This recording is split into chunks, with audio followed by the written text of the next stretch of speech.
One of my sources, who uses the name Joe Smith, which I'm certain is not his real name, provided me with copies of documents that tell a chilling story. Following the disastrous results aboard the USS ΕΛΝΤΡΙΤΖ, the Navy decided to proceed, but with much smaller objects. Their first project would be an attempt to create fog banks that aircraft could slip into following an attack and disappear from view.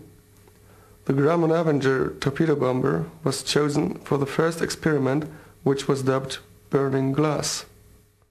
But when the equipment arrived at the Naval Air Station in Fort Lauderdale, where the experiment was to take place, it was discovered that it was too big to fit in the torpedo bay. It would have to go into the rear gunner's cockpit. That meant that when the equipment was reconfigured and put aboard the lead aircraft, one crewman would have to be left behind. When the flight took off on December 4th, 1945, Corporal Alan Cosner did not go up. That much at least is well established. The flight had proceeded from Fort Lauderdale to Chicken Shoals and had made their turn for the return when Captain Charles Taylor activated Burning Glass. According to my informant, instead of creating a fog bank, a mini wormhole opened up just ahead of the planes. Within seconds, they were thrown out of time and dimension, vanishing into an infinite eternity. What could have been the purpose of the Navy's continuing research? The war was over when Flight 19 disappeared. Could it be the equipment was never designed for creating camouflage at all, but something far more sophisticated? Something that might one day aid in interstellar travel? To the average person, all of this sounds nothing short of preposterous. Someone once said 3 people can keep a secret if 2 of them are dead. Could the government have actually kept all of this under wraps for nearly half a century?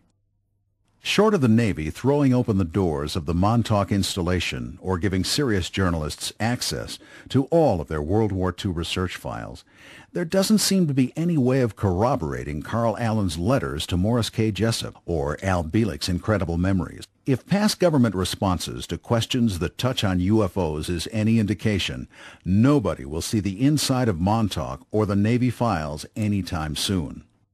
But could there be a more rational explanation for all of this? Let's go back to that newspaper article Allen referred to for a moment. Several city police officers responding to a call to aid members of the Navy Shore Patrol in breaking up a tavern brawl near the U.S. Navy docks here last night got something of a surprise when they arrived on the scene to find the place empty of customers.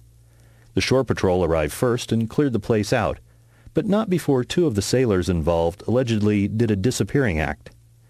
They just sort of vanished into thin air, right there, reported one of the frightened hostesses, and she added, "I ain't been drinking neither." But there is another version of this story. A man by the name of Edward Dudgeon claims to have been there, and he gave a very different account. In fact, Dudgeon says he was one of the 2 sailors who were supposed to have disappeared. It's not very complicated. A couple of sailors were bragging about new equipment on their ship, and someone told them to shut up, and a fight broke out. That would explain the sailors' disappearance. But what about the ship itself?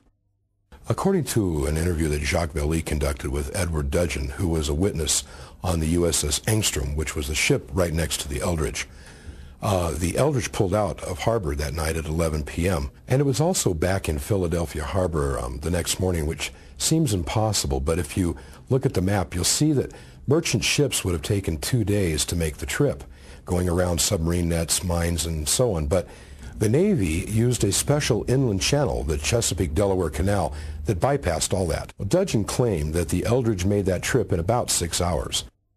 Is this the sort of mundane stuff legends grow out of? Did Carl Allen make it all up? Is there any reason to believe Al Bielek's incredible story?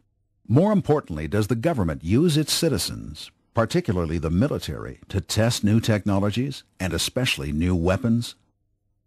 In September of 1977, during the Joint Attack Weapons System test, a UFO was reported at Fort Benning, Georgia. This was not your average every day we watched until it flew away kind of sighting. If the reports are accurate, and I believe they are, The Army at Fort Benning actually went to war with an alien spaceship. I have just arrived at the 1st Battalion Post, Fort Benning, Georgia, and I was assigned to Delta Company, 1st Battalion, 1st Infantry. On Tuesday night, about 10:30, all the lights in the camp began to flicker on and off, almost like a strobe light. This was highly unusual, and Vasquez, along with the other soldiers, decided to arm themselves.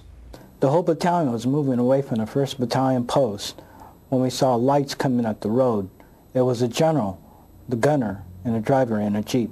I thought the problem was electrical, but the general ordered us to move down the road just in case. Then a bright searchlight scanned across us from behind the trees. I thought this was some kind of military test, but I never seen anything like this.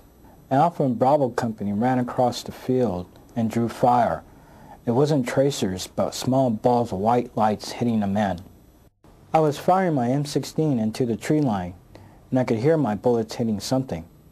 But it had no effect. Those balls of white lights kept on coming. What was it that Private Vasquez, the soldiers of Delta Company, and the helicopter were all shooting at that night? Were they under attack from an alien spaceship, or could it have been something else? I sent Dr. Stephen Greer, director of Sea City, a report of what happened at Fort Benning. His best guess is that this was some kind of exotic defense system used for mind control. He thought that my company was involved in some kind of psychological warfare test. Lost or altered memories, time travels, and battles with mysterious unknown enemies. Are we the target of some sinister alien force?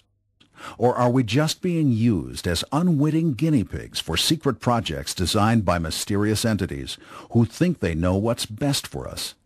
Could it in fact be some sort of conspiracy? Perhaps the question we should be asking is, has anything good come out of all of this?